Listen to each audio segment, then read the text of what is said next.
Hey there, my wedding planning friends, and welcome back to my channel. If this is your first time here, thank you so much for clicking on my video. I'm Emily Summer. I'm a wedding planner based in Montana, and I make weekly videos on wedding planning tips and advice. Today's video, we're talking all about wedding invitations and more specifically, tips if you are thinking about or planning to DIY your wedding invitations.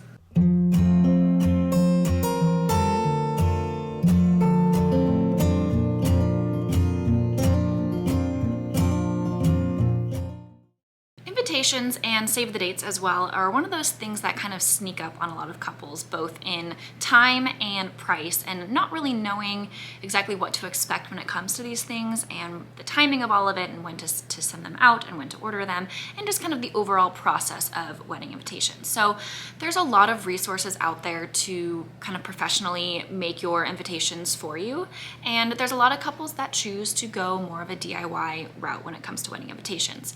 And there's a lot of different levels when it comes to DIYing your wedding invitations, and each one is going to have its own kind of little bracket when it comes to like time consumption and also budget. So a big part of why a lot of couples will choose to DIY their wedding invitations on any level is to save some money. This is one of those things that again can really sneak up as far as price goes, especially postage, which there's not a whole lot you can do whether you're DIYing or not about the overall postage of invitations. But there are some things that you can do to cut back on the overall cost of printing and paper and just the overall labor and cost that go into wedding invites. So like I mentioned, there are different levels of DIYing your wedding invitations. If you are not DIYing in any fashion, that would mean you are having a professional print shop create your wedding invitations for you from start to finish. So they are going to come up with the design, they are going to work on the copy, all of the text that's going to be on your wedding invitation, the colors,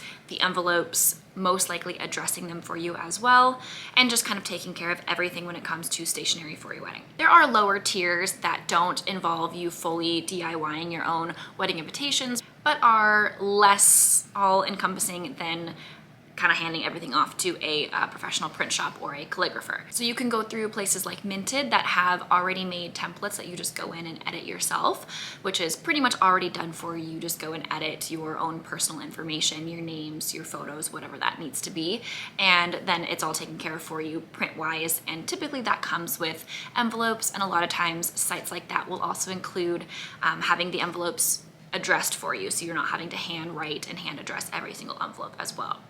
This is technically DIYing to an extent because you are inputting the information yourself. However, these are already going to be pre-made templates, so you don't really have to do a lot of the design work and a lot of work in general. So that's going to be a little bit higher on the overall cost. So the main reason that couples choose to DIY their wedding invites is to save money. So in terms of talking about DIY wedding invitations for the sake of this video, we're going to talk a lot more about the lower levels, kind of starting from scratch and DIYing most of your either save the dates or wedding invitations, kind of on the lowest DIY tier. When it comes to DIYing your wedding invitations, the first thing you want to do is calculate out what your cost is going to be for each kind of category and your materials that you're going to need. So the biggest cost when it comes to invites is printing. So whether you are planning to do that at home or have it professionally printed somewhere, maybe you're gonna do all the design yourself but then still have it printed somewhere, this is where you wanna kind of go in and do a little bit of research and see what that cost is going to be and see what makes more sense for you.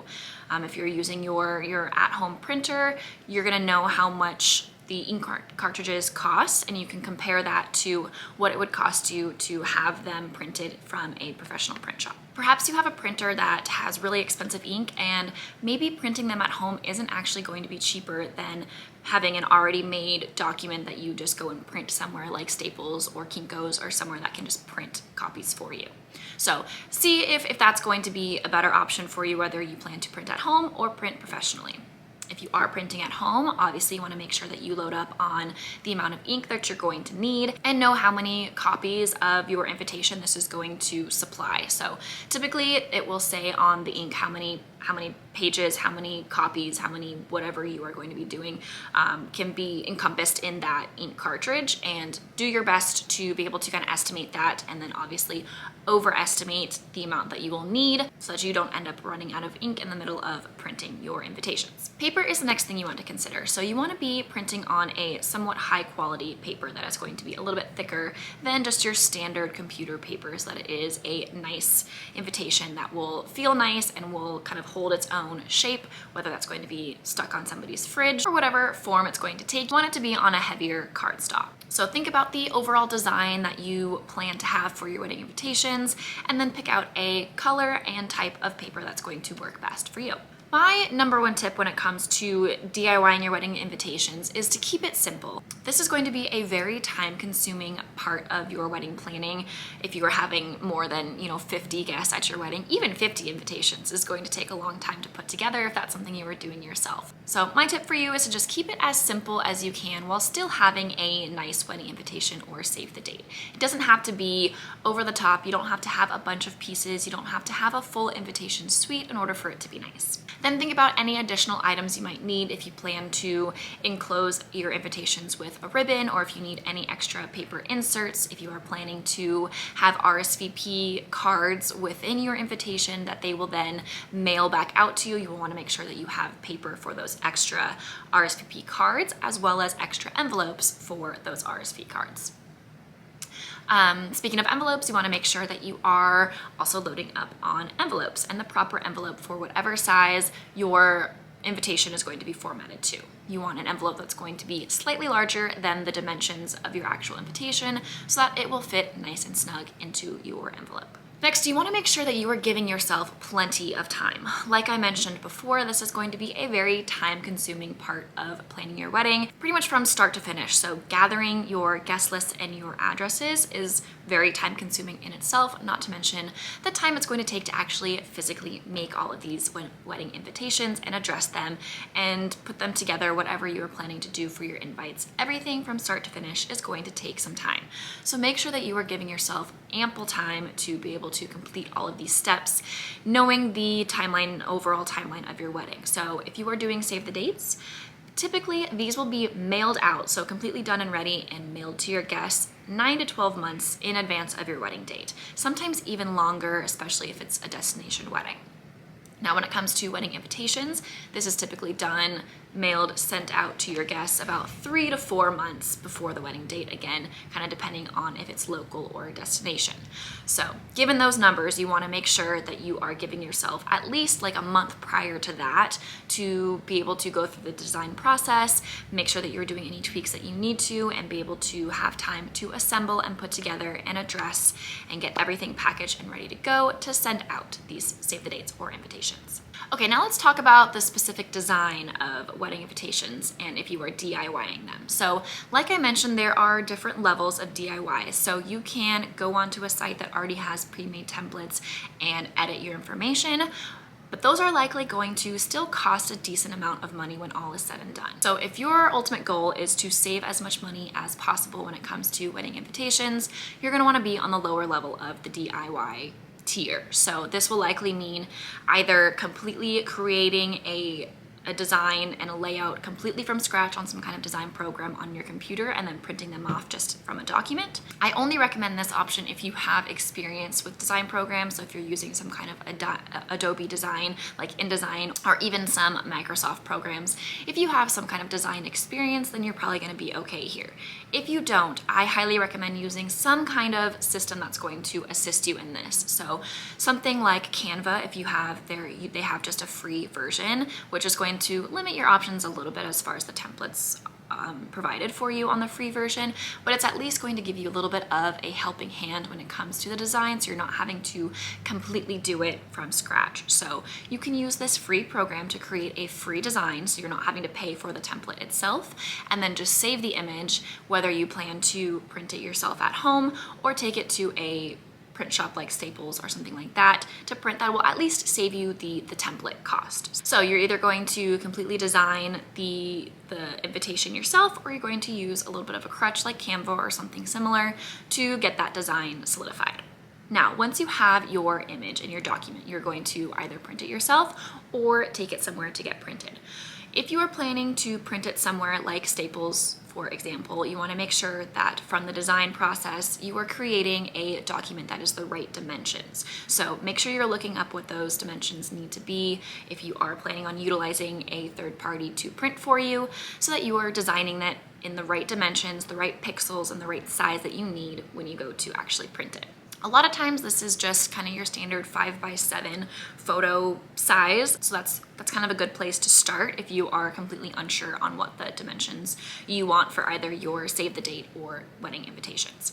Another tip, if you are sending these out around the holidays, or if you are able to at least design them around the holidays, you will likely find the best rates for printing if you do plan to use a third-party print shop, because this is when all the holiday cards are getting printed, and they usually have a lot of good deals, discount codes, and promotions happening during this time that you can kind of get in on, even though it's not a holiday card. So there's a lot of options to upload your own design. For example, if you go to Staples, Staples Print, you can upload your own design even within their holiday card options, and it doesn't have to be a holiday card. You can upload the design that you already created in Canva or from scratch and just use that promotion, and it usually comes with envelopes as well, so that's an extra cost that you're not having to purchase separate. So just a little tip for you, if you are able to print and design these around the holidays, kind of take advantage of these discounted rates during this time to get everything printed. Also, when it comes to file type and size, you want to be using the highest quality file size and type that you can. So usually a PDF is going to print in better quality than like a JPEG or a PNG. So you want to export whatever file you are using as a print PDF. Other tips to make this process easier for you. Highly recommend investing in a paper cutter if you are planning on printing them at home.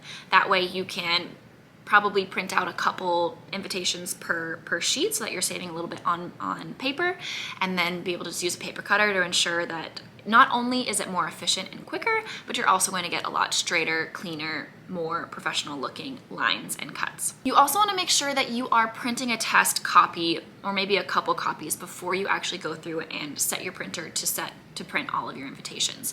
Not only to ensure that it's the right file size and spatially looks the way that you want to, and that it's not pixelated or any of that, but also sometimes colors can look a little bit different than they on the monitor or on your computer screen than they do when they're printed, especially when you're printing at home and you're using kind of a basic printer. The color scale is going to be a little bit more limited than at a professional print shop. So make sure that you are printing a sample or two before you actually go through and print your whole project, so that you make sure that it is what you're wanting for the actual desired outcome. Also, like I mentioned before, if you have a good estimate on how much ink you are going to get out per how many copies of paper you plan to do, I would recommend doing them in smaller batches. So rather than just setting your printer to print 120 copies of this, do it in smaller batches, so that if your ink is running low, you're gonna eliminate the chances that you are printing your last 5 or 10 copies are going to be faded, running out of ink when your ink cartridge does get to that point of running out. This way, if you're doing batches, you can kind of monitor that a little bit better, and then you'll eliminate any copies that are going to have that faded or not the perfect color and just be a waste of that paper that you bought. Finally, once you have your design ready and printed, you want to go to the post office and make sure that you are weighing it before you get the postage for each invitation. If you are keeping it pretty simple with just a one sheet of paper and not having multiple pieces of paper or an invitation suite, you should be just fine with just having one stamp and be good on postage. But if you do have multiple inserts, or you're using a rather heavy cardstock, you just want to make sure that you're weighing it at the post office so that you know how much the postage is going to be. You might need more than one stamp, and then again, that's going to affect the overall budget and how many stamps you need and the overall cost of postage for the amount of invites you're sending out. Wedding invitations, like I said, is one of those things that often sneaks up on couples when it comes to the overall price and just kind of the process of creating wedding invitations. So if you are somebody that is wanting to do them as inexpensively as possible, DIY might be the route for you, but make sure you are following these easy steps. Hopefully you found this video helpful. If you did, please like and subscribe to get weekly videos on wedding planning tips and advice, and we'll see you next week.